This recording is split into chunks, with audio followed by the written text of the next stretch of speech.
మనుషులకు ఆధార్ ఉన్నట్లే భూములకు భూదార్ విధానం అమల్లోకి తెస్తామని సీఎం రేవంత్ రెడ్డి తెలిపారు. భూదార్తో భూ వివరాలను పొందుపరిచి సంస్కరణలను అమలు చేస్తామన్నారు. భూముల వివరాలను ఆన్లైన్లో నిక్షిప్తం చేసి రిజిస్ట్రేషన్, మ్యూటేషన్ ప్రక్రియలను సత్వరం పూర్తయ్యే విధంగా చర్యలు తీసుకుంటామన్నారు. ప్రతి ఒక్కరికి గుర్తింపుగా ఈరోజు ఆధార్ కార్డు తీసుకొచ్చినాం. ఈరోజు భూమికి భూదారు తీసుకొస్తున్నాం. ఆధారు మనిషికి ఎట్లా గుర్తింపో భూమికి కూడా భూదారు నెంబర్ ఇచ్చి ప్రతి కమతానికి ఒక ప్రత్యేకమైన నెంబర్ ఇచ్చి ఆ భూమి యొక్క వివరాలన్నిటి కూడా అందులో పొందుపరిచే విధానాన్ని తెచ్చుకుందాం. ఇంత సాంకేతిక విప్లవం ఉన్నప్పుడు అదో పెద్ద సమస్యనా? ప్రతి భూమిని మెజర్మెంట్ చేసి సరిహద్దులు నిర్ణయించి ఇండ్ల ప్లాట్లకు చేస్తలేమా?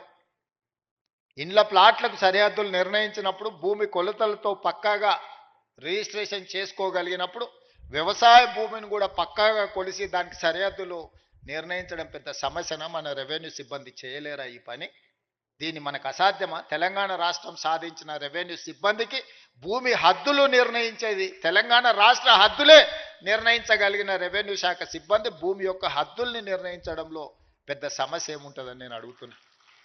అందుకే రాబోయే రోజుల్లో ప్రతి భూమిని పక్కాగా కొలతలేసి హద్దులు నిర్ణయించి దానికి సంబంధించిన రిజిస్ట్రేషన్ డాక్యుమెంట్ చేసి భవిష్యత్తులో ఎలాంటి సమస్యలకు తావు లేకుండా, ఎలాంటి వివాదాలకు చోటు లేకుండా మన చట్టాన్ని బలోపేతం చేసుకుందాం.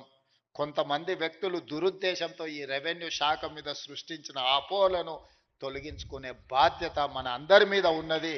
మీలో ఒకటిగా నేను మాటిస్తున్నా, మనం ఏ తప్పు చేయొద్దు. చట్టాలను పకడ్బందీగా అమలు చేద్దాం. చట్టాలు చేయడమే కాదు, అమలు చేసే విధానంలోనే అసలు ఫలితాలు ఉన్నాయి. ఆధార్ కార్డు ప్రతి ఒక్కరికి గుర్తింపుగా ఈరోజు ఆధార్ కార్డు తీసుకొచ్చినాం. ఈరోజు భూమికి భూదారు తీసుకొస్తున్నాం. ఆధారు మనిషికి ఎట్లా గుర్తింపో భూమికి కూడా భూదారు నెంబర్ ఇచ్చి ప్రతి కమతానికి ఒక ప్రత్యేకమైన నెంబర్ ఇచ్చి ఆ భూమి యొక్క వివరాలన్నిటి కూడా అందులో పొందుపరిచే